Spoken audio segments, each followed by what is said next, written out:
Nama saya Adriana Huar, NIM 161180119 dari Program Studi Pendidikan Fisika. Di sini saya akan menjelaskan tentang sistem kristal monokline.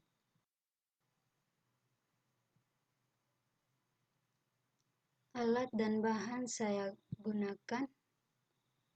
Yang pertama, mistar. Yang kedua, busur derajat. Yang ketiga, besi. Yang keempat, kuas.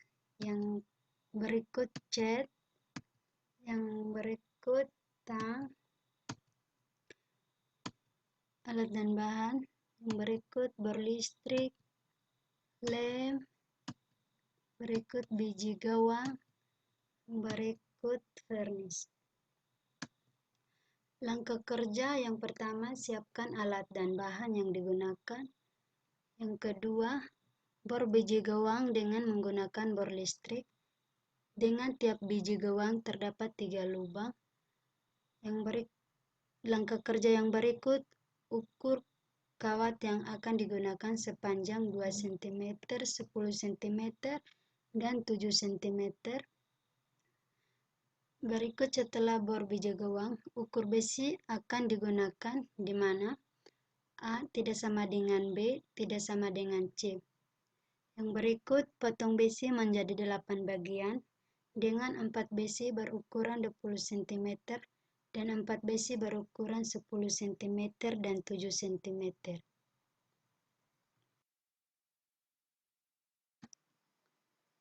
Langkah kerja yang berikut, sebelum memasang biji gawang pada besi, ukurlah sudut terlebih dahulu menggunakan busur derajat dengan perbedaan sudut alfa sama dengan gamma tidak sama dengan beta, di mana alfa sama dengan gamma sama dengan 90 derajat dan beta sama dengan 120 derajat.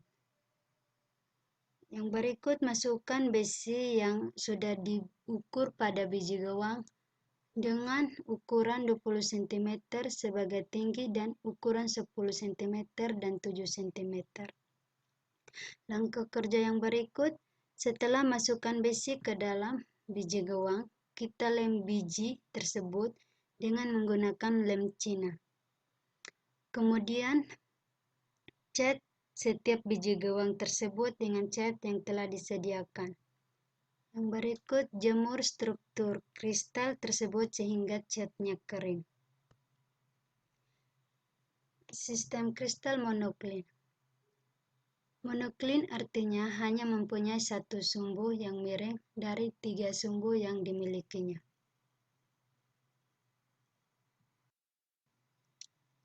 Pada gambar monokline sederhana ini, sumbu A tegak lurus dengan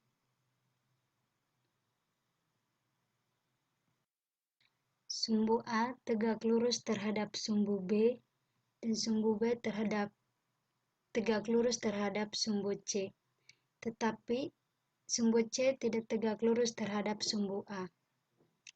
Pada sistem monokline, panjang monokline A tidak sama dengan B tidak sama dengan C, serta membentuk sudut alfa sama dengan gamma sama dengan 90 derajat dan beta tidak sama dengan 120 derajat.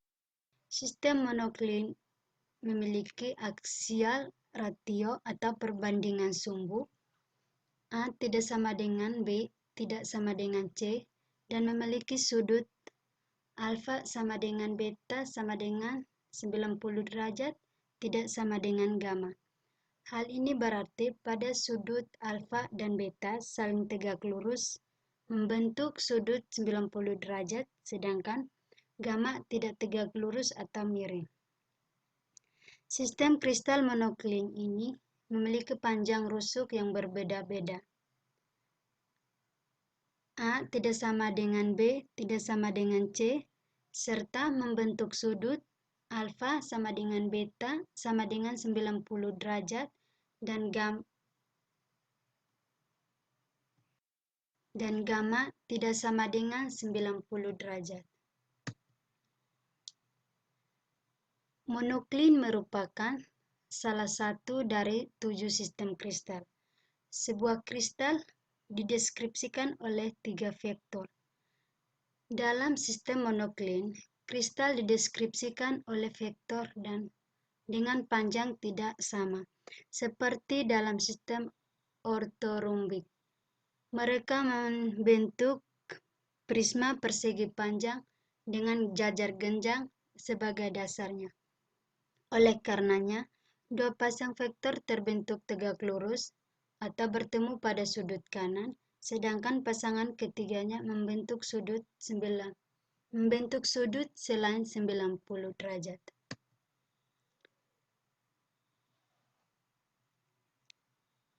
Hasil rangkaian sistem kristal monoklin. Pada rangkaian sistem kristal monoklin, dalam pembuatan sistem kristal monoklin ini banyak kendala yang ditemukan, yaitu ketika kita